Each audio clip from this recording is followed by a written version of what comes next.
Well, 6:30 in the morning, almost a lie-in for us, almost tea time.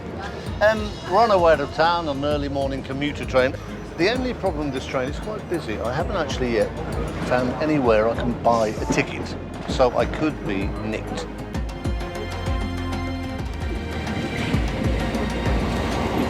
It's a bit embarrassing. Apparently there is a ticket machine, it's on the train. So, 1 Larry. Put it in, take a ticket.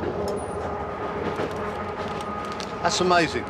We're going about 50 miles. 1 Larry is 30 pence. British Railways, have a listen.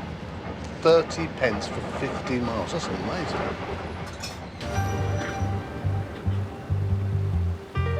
This is a nice, comfortable train, presumably a product of the Tbilisi rolling stock company. Nice morning now, mountains, sun just beginning to come up. It's going to be a nice day.